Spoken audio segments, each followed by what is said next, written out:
Hey guys, finally getting to the bread making video. Um, I wanted to talk to you a little bit before we got started.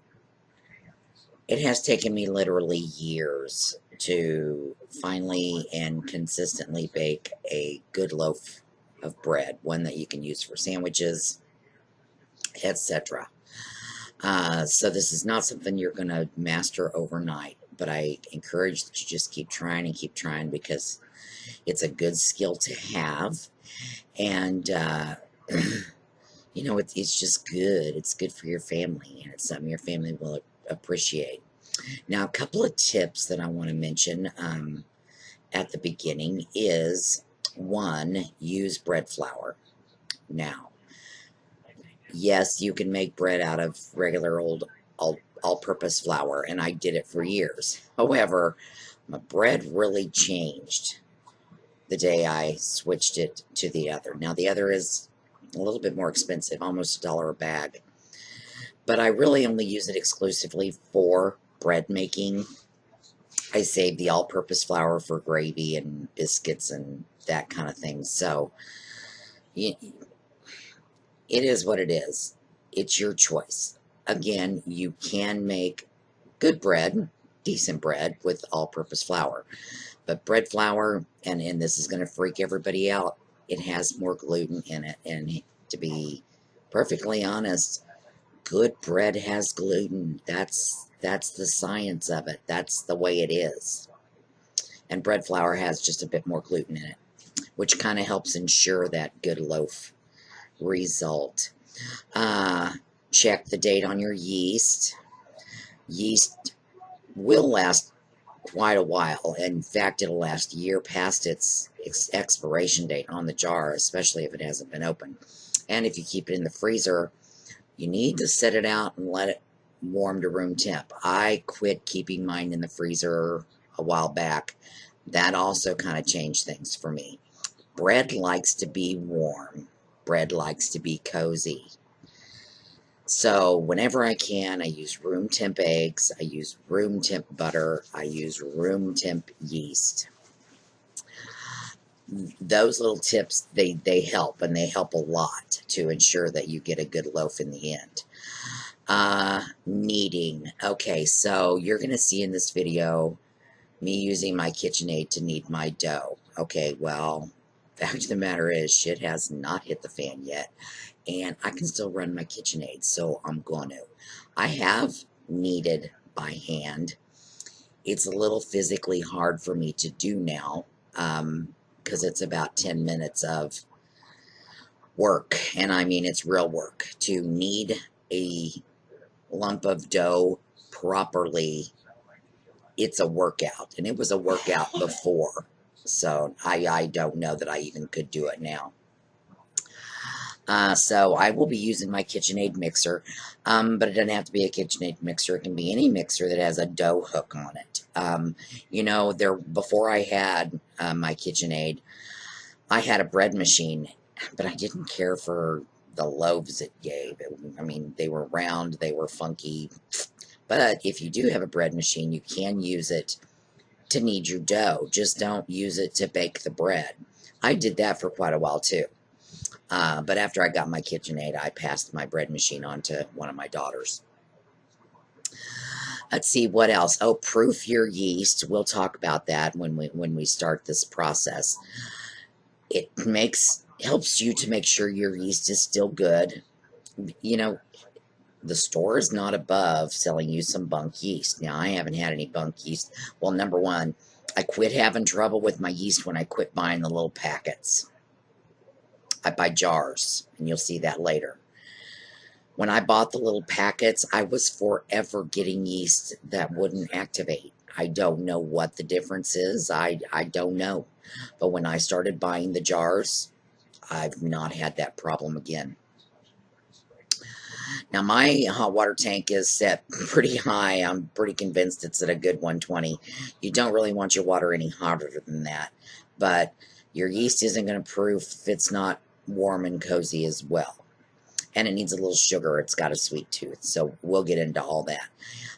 Anyway, I guess I'm going to get things set up and we'll get this process rolling. Okay, my recipe is pretty simple. It is 4 cups of flour, give or take, and we'll get into that later. But 4 cups of flour, 1 1/3 cup of water,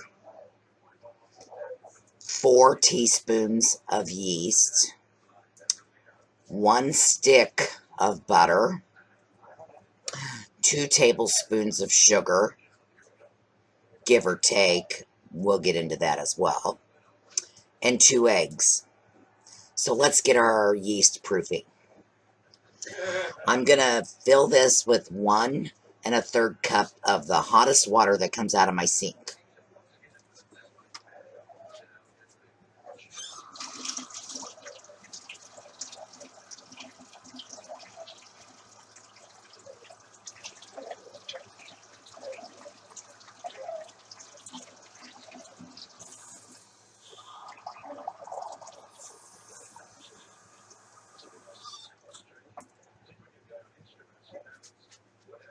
All right. Now I'm going to add 2 tablespoons of sugar. Now you can add a little less. You can add a little more if you want some sweeter bread. I wouldn't go any less than a teaspoon because the yeast has to have sugar to eat. That's what makes it grow. I'm going to grab a whisk.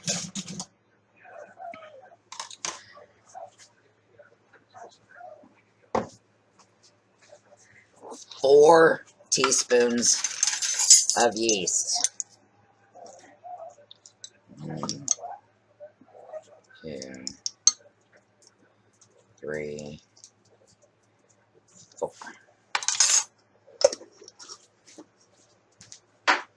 Alright, now I'm going to take my whisk and I'm going to mix everything up really well.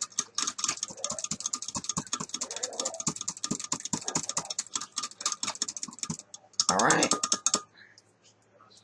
And I'm going to set it off to the side.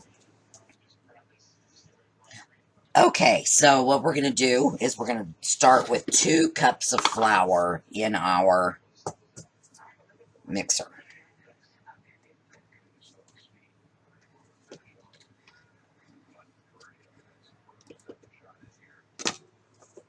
One and 2. And I kind of just make a little divot in the middle for all the things to go in.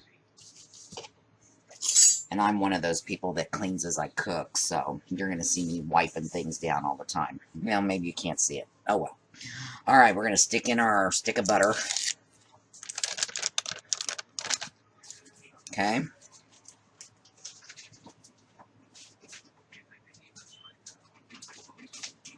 We're going to add our eggs.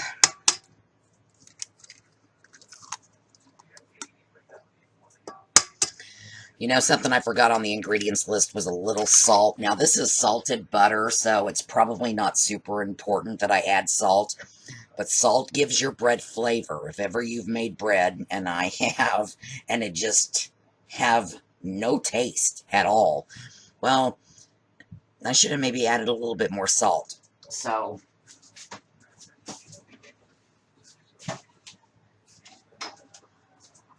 and of course, you guys are forcing me to measure things. I am not a cook that measures. So we are going to go with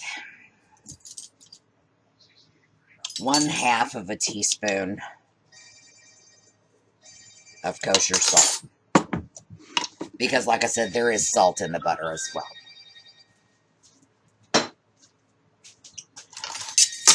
Alright, now we're going to get it going. Lowest speed on the mixer. Now you'll need to get a spatula. Rubber spatula is my preference. That way if it hits the beaters, it doesn't cause a major jam. But as it works, I go down the sides a little bit with my flour. What I'm doing right now is just getting everything incorporated. Just give everything a good mix up at the get-go with the eggs and the butter.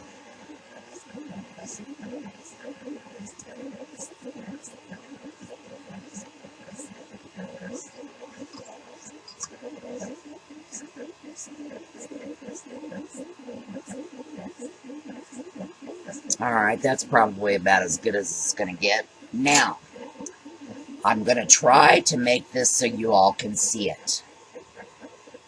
Can you see the foam on the top of that yeast? That means my yeast has proofed. Now, you can proof it up to 10 minutes. In fact, I think most instructions tell you to do so. I've never had to let it sit that long to figure out that it's going to be fine. But I think letting it get a head start in activating really helps the process. And I'm just going to pour that in there. Get all my good little yeast bubbles in there. Alright, things are pretty wet right now, but that's okay. We're going to let that mix up for a sec. Now, the remaining 2 cups of flour go in at about a half a cup at a time. Now, depending on the day and your environment, will depend on whether you use less than that 4 cups, the 4 cups, or more than that 4 cups. Humidity, temperature, all those things go into bread making. That's why, you'll hear old wives' tale about don't make bread on a rainy day, or, it's hard to make bread in the summer. That's because your environment plays a very large part in your bread making. So we're going to start, like I said, about a half a cup at a time. That way I can quit. If I see, hey, this looks like it's got enough flour in it, I can quit.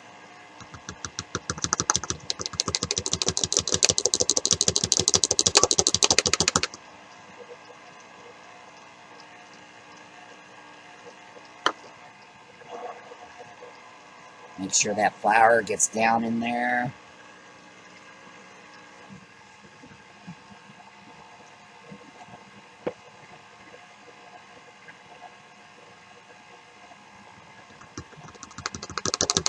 Now, I'm not making sure I'm putting exactly a half a cup in. If you want to grab your half cup and be precise about it, you go, girl, guy, whoever.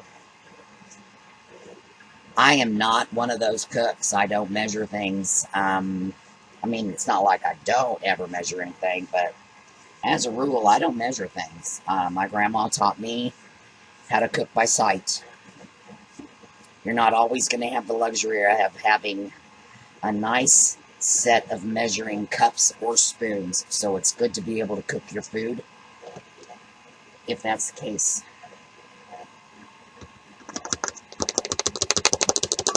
Okay, we're up to about 3.5, so now I want to start paying attention, because things are going to start getting close. Make sure there's nothing on the bottom.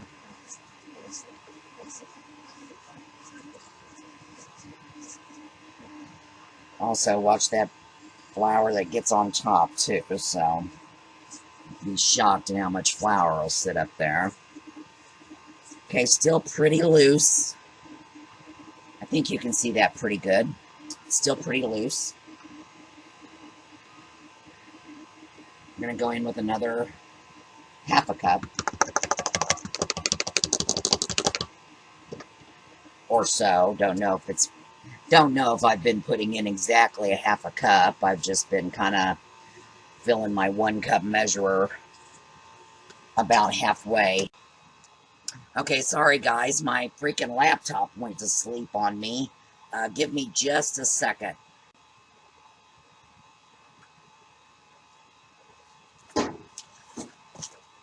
We'll just plug that puppy right on in. And then she won't do that anymore. So, I don't know where I left off. I will try to edit it later. We're at about 4 cups. It's still just a snitch loose. I'm going to add just a bit more. Now here's the thing about kneading your bread, because I think that's all I'm going to add till we knead. Well, I'll add a little bit more at the end. Okay, see how it's kind of making a tornado? That's what you want, is a little dough tornado. We're going to set the timer for 5 minutes. Now, you can over-knead your bread. If you do over-knead your bread, it's going to get tough on you. So if you ever get a loaf that's tough, it's because you kneaded it too much. Now, using a mixer like this, that can happen pretty easy. But you've got to knead it because that's what causes the reaction of the gluten. And the gluten is what makes yourself a good loaf of bread. And you want a silky dough. So we're going to let this sit for about 5 minutes. And don't worry, I'll speed it up for you. You won't have to stare at this for 5 minutes.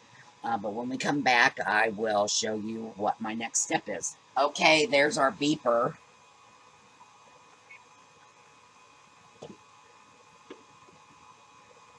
I'm going to add just a little bit because I just want to draw it away from the sides and make it easier to come out. Hopefully you will be able to see the difference in the dough. We're talking it's a really smooth, satiny, and elastic dough. All right, we're going to shut that off.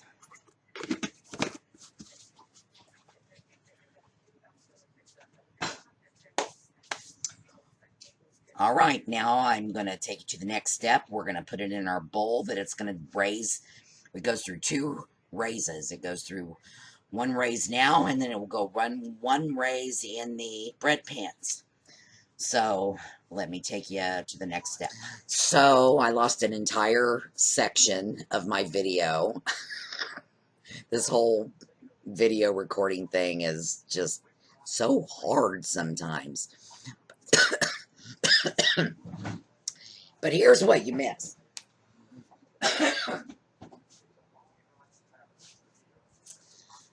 I've got the biggest bowl that I have, and it's coated in butter. Now my dough's already rose about halfway. I put the dough in the bowl, and then I kind of wipe it around in the butter and kind of get it a little coated. And then I wrap it in saran wrap, or if you don't have any saran wrap, use a plastic grocery bag. Don't use a towel, however.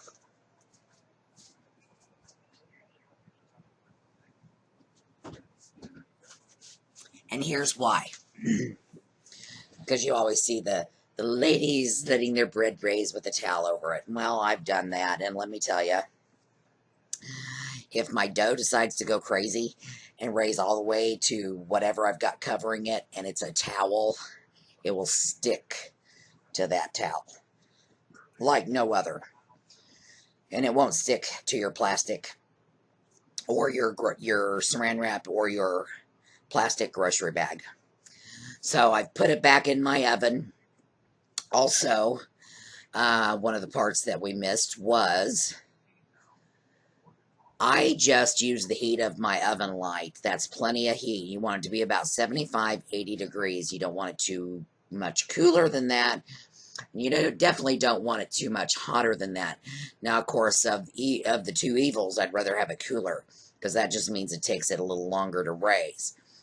Being too warm will make it raise a little fast, and sometimes that makes your bread a little weird. It doesn't come out quite right. So I just use the light bulb that's in my oven. If you don't have an oven with a light bulb in it, what you can do at the very beginning is turn your light bulb on, or your oven on real quick, and I mean run it for like 30 seconds, shut it back off. Kind of feel in there, make sure it's no hotter than 80 degrees. But we're going to put it back in the oven and let it raise for 1 hour. Okay, guys, we got about 2 more minutes on our raise, on our first raise. There was just a couple of things I wanted to show you, because once that dough comes out, it's going to be all about the dough. So, if you don't have one of these, man, you got to get one of these. This is like $1 out of the Target dollar bin. I mean, it is, I use it for everything. I mean, I even shred pork with it. It's fantastic. So if you don't have one of these, It's not like you're not going to be able to make bread without it. I'm just telling you this makes your job easier. And let me tell you another thing. It's all about the tools. This is a scale. This is just a digital scale. And to be perfectly honest, I've got 3 of these because I use them to weigh my yarn and my fiber that I spin as well. This batch that I made makes 2 of my 12-inch loaves, or it makes a 9x13 pan of rolls, or it makes 1 12-inch loaf and a small pan of rolls, like I would cook for dinner or something. So I thought that would be, and since I'm making rolls because I'm cooking chicken here in a little bit, that'd be a good opportunity to show you some tips and tricks that I've learned. There's my beeper, to ensure that your rolls look pretty, and the fact that you made this bread today is going to make them taste awesome. So I wanted to cover the loaves, and excuse the beeping. I'm not going to bother to get up. I'm going to get it in a minute. These are my loaf pans. They are 12 by 4s, and actually they are 12 by 4.5s by 3.125. Okay? Now, I had to order these special. I don't think I've ever seen them in any stores. I ordered them on Amazon. I got 2 of them. They were way less than 20 bucks. I don't remember. Normally, you guys will probably have these. One variation or another. A little loaf that's actually more of a quick bread size. And I kind of think this is my mother's loaf pan. It's like ancient. This loaf pan is a 9.25 by a 5.25. So when I would refer to it, I'd say it's a 9 by 5. This is a 12 by 4. This one is an 8 by 4 Pyrex loaf pan. These last like 2 days at my house, so I had to get the bigger loaf pans because of my family. Now, one more thing I want to show you, then we'll take care of that beeping in the background. If you know a contractor, maybe you're lucky enough to be married to a contractor, or maybe you're just remodeling your own kitchen, summer kitchen, canning kitchen, whatever. When you cut the sink out, you need to save the cutout. This one is, we've had this kitchen 6 years now, 7, since my last update. But the one before that one was really old. I don't even know, which is why I was kind of glad to throw it out and get a new piece. They're fabulous breadboards. They're fabulous cookie boards. They're just fabulous dough boards all the way around. So I encourage that you find somebody to give you theirs, which they're going to throw it in the trash, or replace your countertops so you can get yours. Also, you will see, and I hope you can see, they're hard. I'll kind of move it because okay, you can't see it. I know you think I've lost my flipping mind. Okay, right here and right here are 2 marks I made with a permanent marker. That's the size of my loaf pan. So I know when I'm making my loaf, I make it within those parameters mostly. Because then it's going to go right in my loaf pan. It's going to be a nice even loaf because I can shape it and play with it a lot easier out here than I can in here. So there's a little trick. Also, if I'm making cinnamon rolls, a lot of times I'll make them this wide and however long. These are tools. It's all about the tools and the tricks. Okay, let's get that dough out the oven.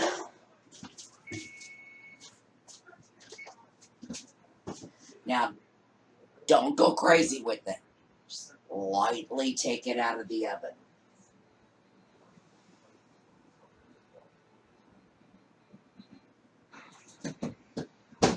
leave the light on because I've got to go through another raise. All right, now, save your plastic. More on that later. See, it's right up there. Had that been a kitchen towel, ooh, Lord, I'd have been cussing right now. Okay, look at that. And that was just a little ball of dough. So this has at least doubled in size, which is what you want. Okay. I'm going to stand for part of this, but I can't stand for all of it because I'm just no good at standing at the counter hardly anymore. So I'm going to do this as much as I can standing. Now I've sprinkled the dough board with some flour because this is sticky stuff. I encourage you to flour up your hands as well. Okay? Now, we're going to carefully take this dough, and we're going to start up here, and we're going to work it down. You know what? I may have to dip my fingers a minute again. My ceiling fan is going above me.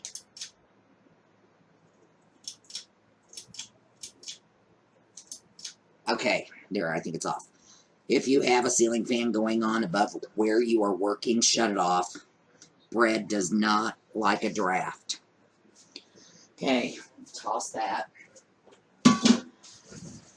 All right, now I think I'm at the point I can sit. Okay.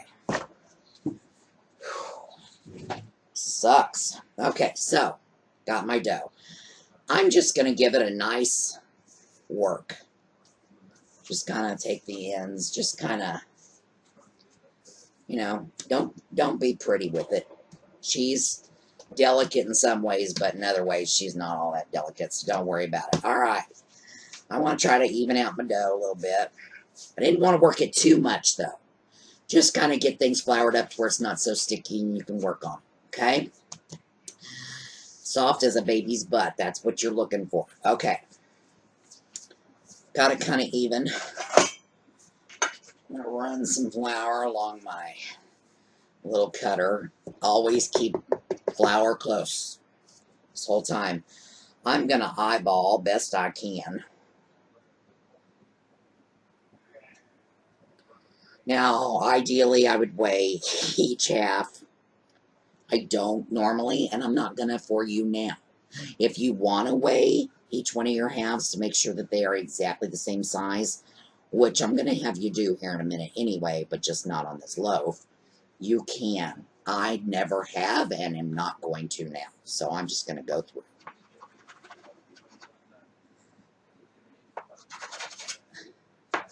Alright. We're just going to lay him right off to the side, like so. Alright, first thing I'm going to get ready is my loaf. Get that out of the way. It's the easiest thing. Got my marks. So I'm just going to kind of distribute the weight of the dough. And see, it's so much easier to work when it's not in the pan. You know? Now, to get that smooth round top, I'm not always too worried about it. Relatively smooth is fine for me. I don't care. I mean, you know. But it's stretching the dough that's going to be on top. So we're gonna try to do that. It's not something that I would normally do. And I'm going to get my pan over here. Alright. Alright.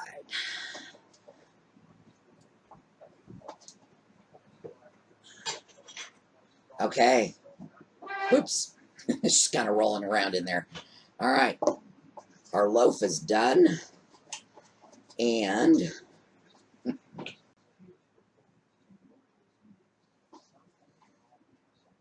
probably see you in the oven.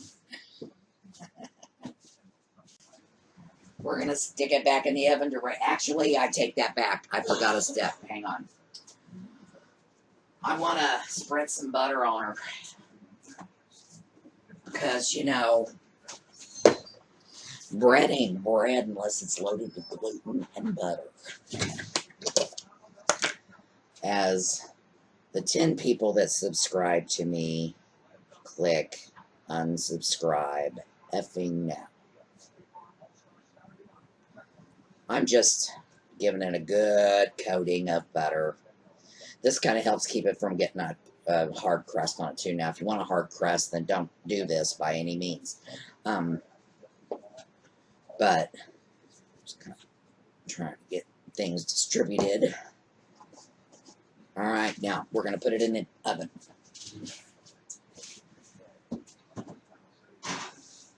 All right, now we're going to make our rolls. Now, if you do, now you don't need to do this. You could essentially, depending on how many you were going to make, if you were doing a whole 9x13, I'd still cut the dough in half and work each half. But just like a cinnamon roll, you could roll it out and then cut your pieces. I like measuring them out. When I'm really caring about how my rolls are going to turn out, they can all kind of relatively be the same size, I measure my dough. So I saved, because nothing's a bigger pain in the arse than trying to clean a scale. Alright, the only problem is it does kind of make it tricky to read, but that's okay. Alright, we're just going to set that off to the side. You know how a scale works. You don't got to watch me do that. Alright, so a little bit of flour, get things all dusted up again, and bring us out. Alright. Ooh, it's so light and fluffy. That's, I hope you get what I'm talking about. That's what you're looking for. Okay, so I'm making about I think it only makes about 12. I'm not even sure if it makes 12.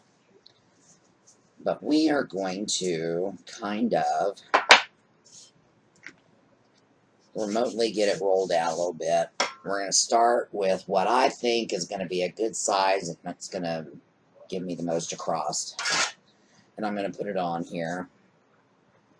Okay, and it weighs 1.62. So, here's how I do this. Okay, that's the size I'm going for.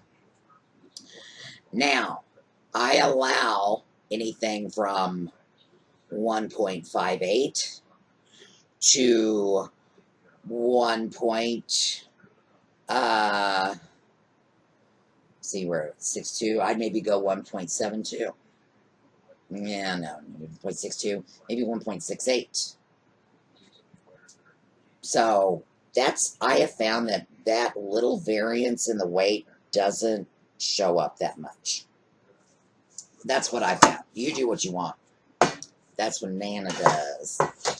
Now, these nice round rolls, so you're going to kind of make a little hole. You're going to squeeze that sucker right through there, okay? And you're going to push it up there. You're going to make it bubble out, okay? That's going to give me a nice, smooth top, okay?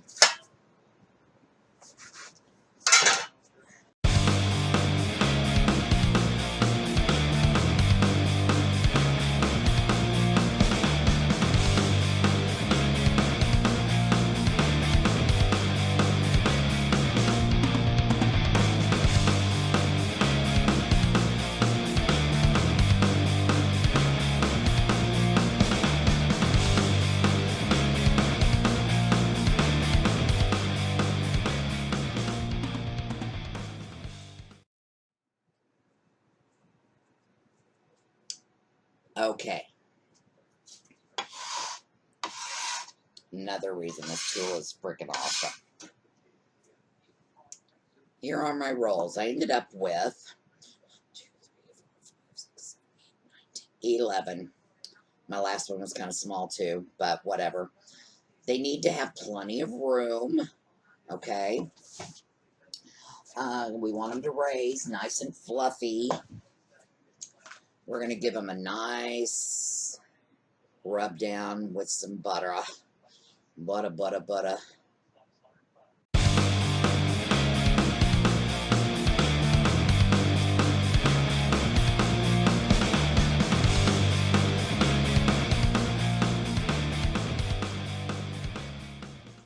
Okay, now we're going to stick this in the oven with the loaf to raise. Now, you can't let your loaf raise too high. If it raises too high, it's going to be very weak and very crumbly, and it just isn't going to probably be good hot with butter, but you're not going to be able to make a sandwich with it or anything like that. Same goes with your rolls. Now, it's kind of hard to let your rolls raise too high because they are usually constricted in a much shallower pan. But basically, what you're going to want with your loaf is when you're looking at it to the side, you just see maybe a slight 1-inch bump. Okay, you don't want it going over the sides. You know, if it's getting too high, it's going to start going over the sides. So you're kind of going to have both. Too much, it won't bake right. It won't be right. It probably will taste fine, but you know, if you look at your loaf that's at the store, it's not this huge thing. Now, if you're wanting a big old piece of bread, then make an artisan bread, or just a pan bread where it's just laying in a pan and not even in a loaf pan. Then it'll be great big and round and, you know, whatever. But for your sandwich loaf, for your normal everyday loaf of bread, don't let it raise more than about an inch, and I mean the inch at the peak of the arch. Okay? The very center needs to be about an inch or so above the rim. Okay? All right, I'm going to get these in the oven and get back to you when they're done. Yeah, oh, sorry. I forgot to tell you. It's not going to take an hour for them to raise. What you need to do is put them in there for about 30 minutes and then check it. Because it's really important. You don't want it to necessarily double its size. It might double its size, but you'll let it raise too high if you set it and forget it. And we don't want that to happen. So in about 30 minutes, I'm going to check it. If it's done, we'll check in again then, because I want you to see what I'm talking about as far as the limits to it being rose. And then I'll also tell you how long it took my oven to get it that way. And then after that, we'll start the baking process.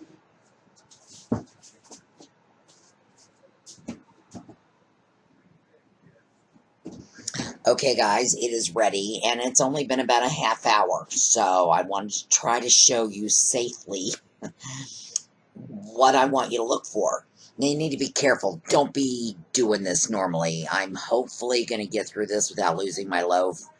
I mean, I have had loaves raising by the wood stove, and someone go walk by it. Poof, goes my loaf. So, hopefully I'm going to show you this without ruining everything. Okay.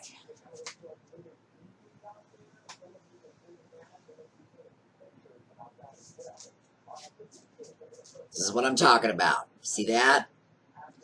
That's plenty big enough.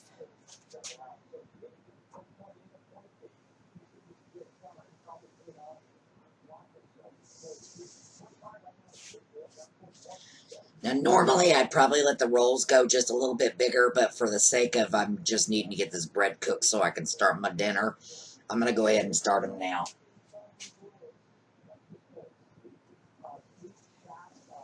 Okay, you're going to turn your oven on at 350.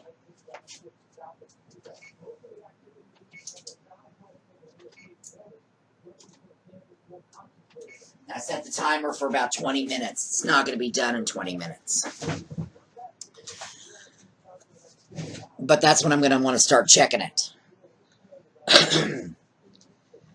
Because you want it, you know, and people are different. Maybe you want yours a lot more brown than we like ours. I personally like a nice soft loaf as an everyday bread, just a nice soft loaf. If I want my hard baguette breads and things like that, I'm having that with pasta or whatever. But we're going to let that bake. Trust your nose. If you smell bread, go check your bread. That simple. If you go, oh, it smells so good, you better be checking your oven, because if you're smelling bread, it's probably getting done. All right, check back in with you when it's done.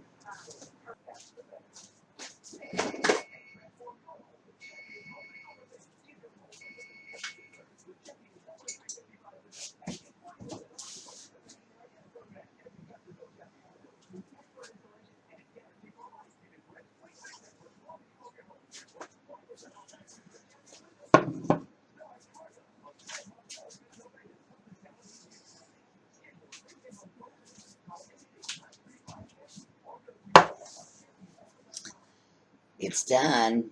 Hang on, give me just a second. I want to put my chicken in the oven.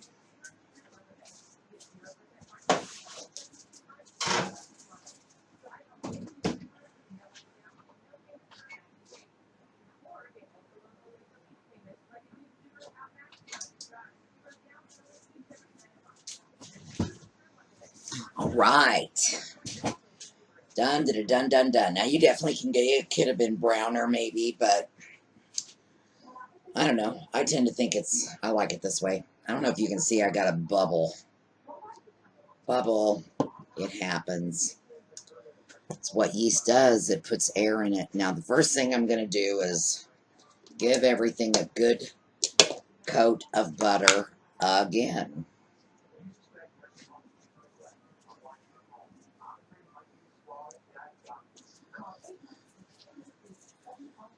Now, I know we're going to pop this out of the pan. And the first thing you're going to want to do is cut the end off of it.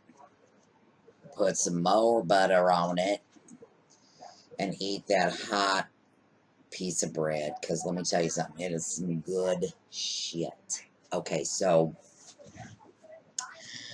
you're really not supposed to cut it till it's completely cold. I know. Debbie Downer.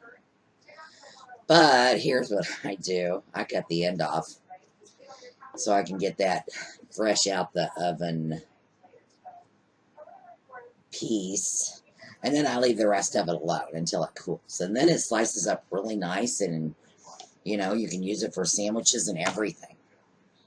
And we're just going to leave those in the pan till dinner, because I'll serve them right in the pan. Papa will eat 1, 2, or 3. I'm going to pop this one out. Whoa, you got to be fast, because she's going to want to sink on you if not. All right, good. All right, and that's how she'll sit. And she will completely cool. I will, though. You know I'm going to have to, because this is why I'm fat. This is how I keep this fabulous figure of Nana.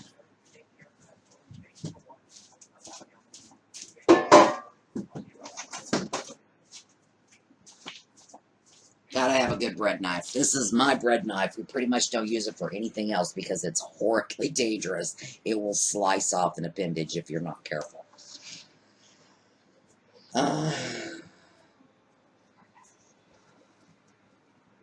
But even it, I can get it going, will take this down without squeezing the loaf. Because that's the whole thing about cutting it hot. You'll mash it. All right. Let's get some butter. Because bread has to have butter to be good. That's why you need to get powdered butter in a tin, number 10 can in your stores. Don't want to be without butter. Or just can up a bunch of ghee, which is going to be a video coming up one of these days. All right. How is it?